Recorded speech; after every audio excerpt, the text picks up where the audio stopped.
Alikayod announced, his voice reverberating through the silent square. They have sent a prophecy, your reign shall end, and it will be a child born with a divine gift for music who will bring about your downfall.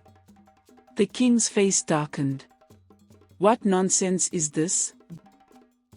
The village of Ajao was alive with the sound of drums, flutes, and laughter. It was the annual festival of melodies, a celebration of the village's rich musical heritage.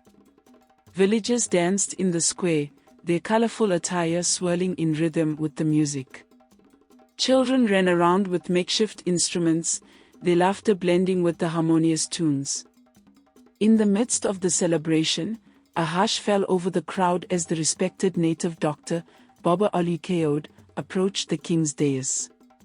The king, Oba Adewale, sat on his throne, watching the festivities with a satisfied smile. Oba Adewale, known for his wisdom and connection to the gods, raised his staff and began to speak.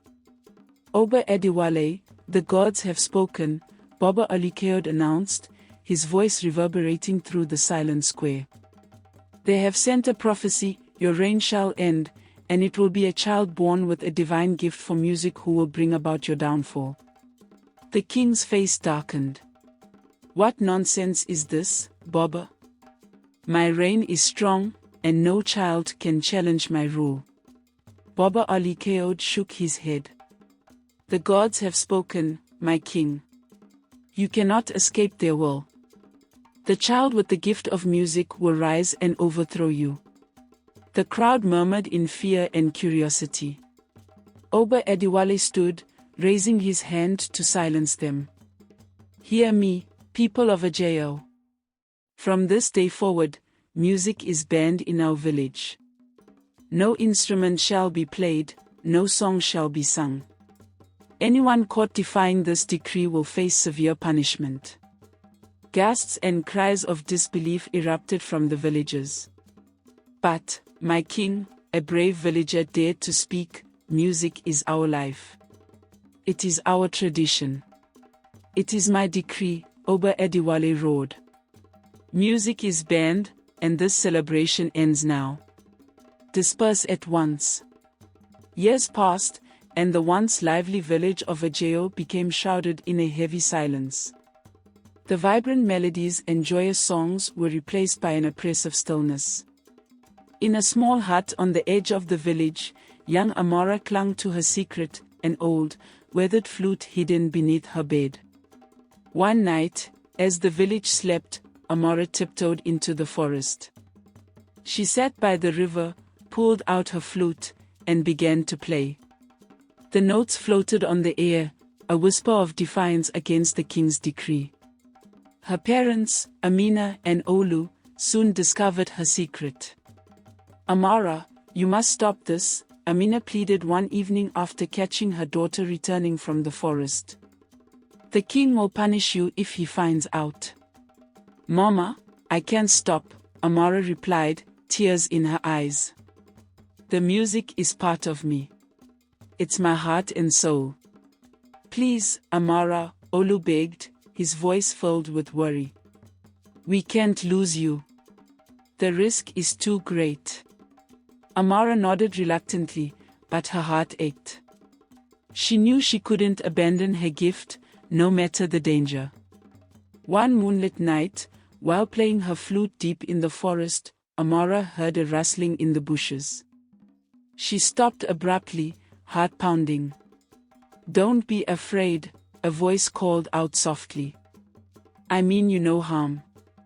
A tall, cloaked figure stepped into the clearing. Who are you? Amara demanded, clutching her flute tightly. My name is Tunde, the stranger said, revealing his face. I am a poet, traveling from village to village. I heard your music and it led me here. Why would you come to Ajao? Music is forbidden, Amara replied warily. Tunde smiled gently.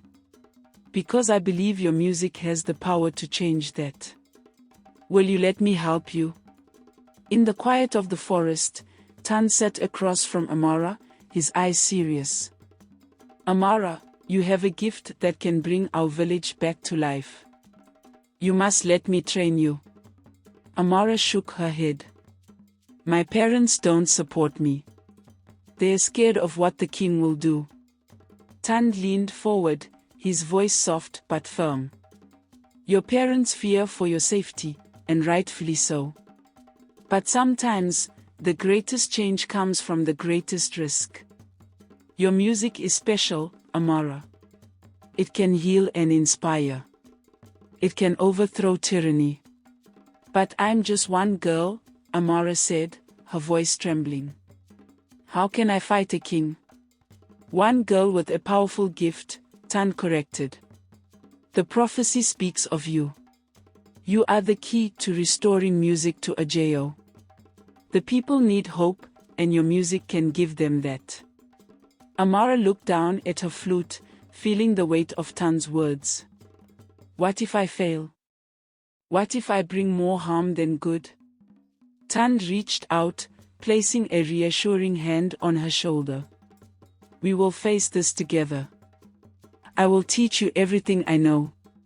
We will spread your music in secret, and when the time is right, we will stand against Oba Adewale. You will not be alone. Amara took a deep breath, meeting Tunde's determined gaze. All right. I'll do it.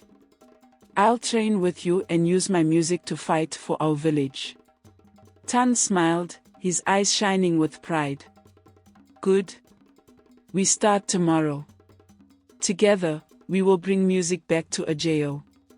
Tunde began to train Amara in the ancient musical arts, teaching her to harness the power of her gift. They met in secret, composing songs that could inspire and heal.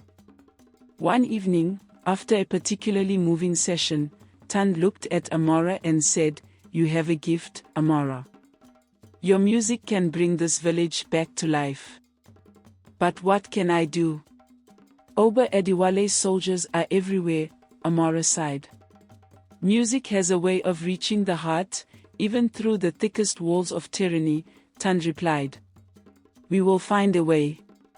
The secret music network started to spread whispers of rebellion throughout Ajao.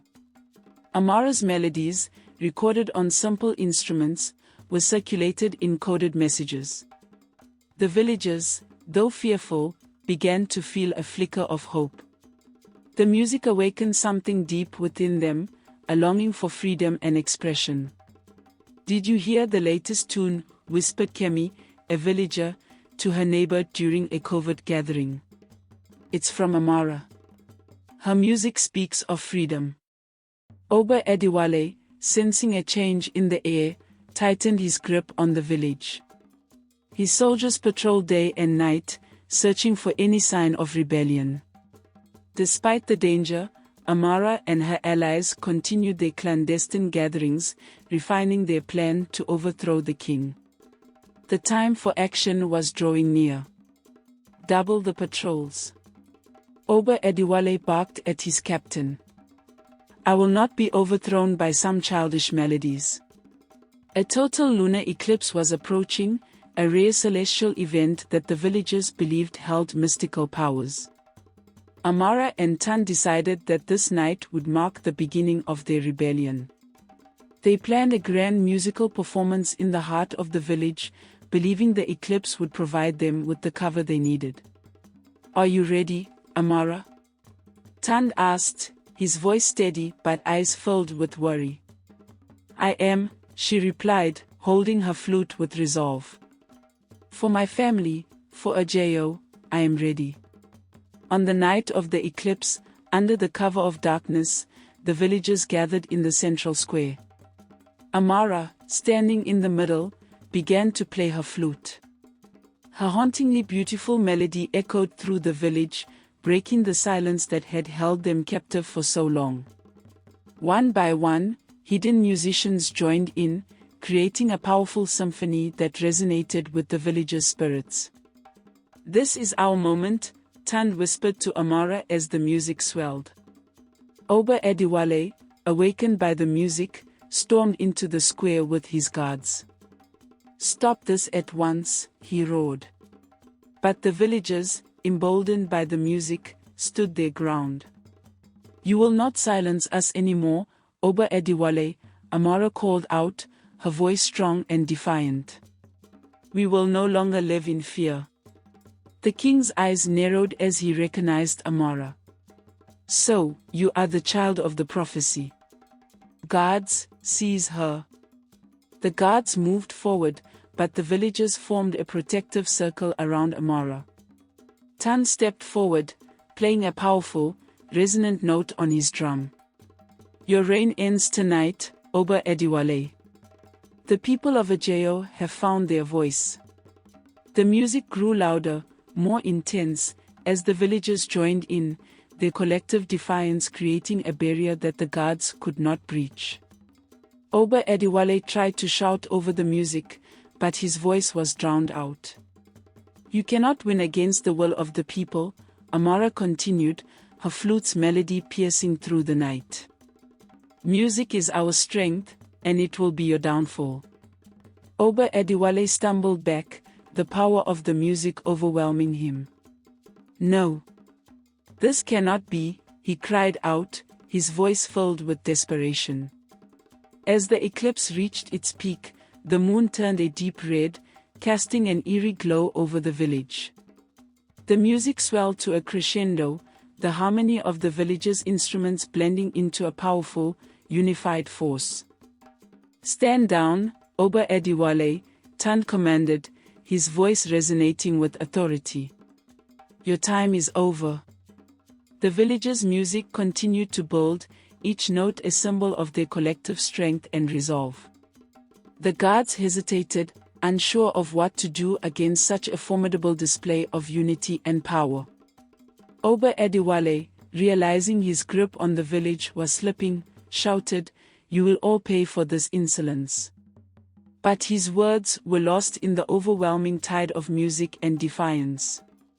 Amara stepped forward, her flute's melody rising above the rest. "This is for Ajao," she declared, her voice unwavering. "This is for our freedom." Suddenly, Baba Olukoyede appeared at the edge of the crowd, his staff raised high. "The prophecy has come to pass," he proclaimed. "Oba Adewale, the gods have spoken. Your reign of tyranny ends tonight." The villagers erupted in cheers, their music reaching a triumphant climax. The guards, seeing the overwhelming support for Amara and realizing the futility of their orders, slowly lowered their weapons and stepped back. "No!" Oba Adewale screamed, his face twisted in rage and fear. "I am your king." "No longer," Amara replied, her flute's final note hanging in the air like a declaration of victory. "From this moment on, Ajao is free." The king fell to his knees, defeated not by force, but by the unbreakable spirit and unity of his people. The villagers gathered around Amara, lifting her onto their shoulders in celebration. "You did it, Amara," Tan said, his eyes shining with pride. "You brought music back to Ajao." "We did it together," Amara replied, her heart filled with gratitude. "Thank you for believing in me." With the tyrant king overthrown, Ajao was liberated. Music returned to the village, more vibrant and joyful than ever. Amara became a celebrated hero, her story of courage and musical talent inspiring generations to come. The village, once silent, now thrived with songs, dances, and the harmonious sounds of freedom. "Thank you, Tunde," Amara said, tears of joy in her eyes. "I couldn't have done it without you." "No, Amara. Thank you. You were the one who made this possible," Tunde replied, pride evident in his voice. As the sun rose over the village, casting its warm light over the now jubilant people, Amara knew that this was just the beginning. There was much work to be done to rebuild and heal, but with music as their guide, anything was possible. Years later, a grand music festival was held annually in Ajao to commemorate the night of the eclipse. Amara, now a revered elder, watched as young musicians from all over the land came to perform and celebrate. The melodies of Ajao, once silenced by tyranny, now symbolize the enduring power of art and the unbreakable spirit of those who dared to dream. Amara stood on a stage in the center of the village square, surrounded by the vibrant sounds of drums, flutes, and singing. She smiled as she saw children running around with makeshift instruments, their laughter blending with the harmonious tunes just like in the old days. Tunde, now a respected figure in the community, approached her. "Look at what you've accomplished, Amara. The village is alive with music again, thanks to you." Amara shook her head. "Thanks to us, Tunde. I couldn't have done it without your guidance and the support of the villagers." Tunde nodded, his eyes filled with pride. "True. But you were the one who had the courage to defy the king and follow your heart. Your music inspired us all to fight for our freedom." As the sun set, casting a golden glow over the village, Amara took the stage and raised her flute to her lips. The crowd fell silent, anticipation hanging in the air. She began to play a melody, soft and sweet, that carried the memories of their struggles and triumphs.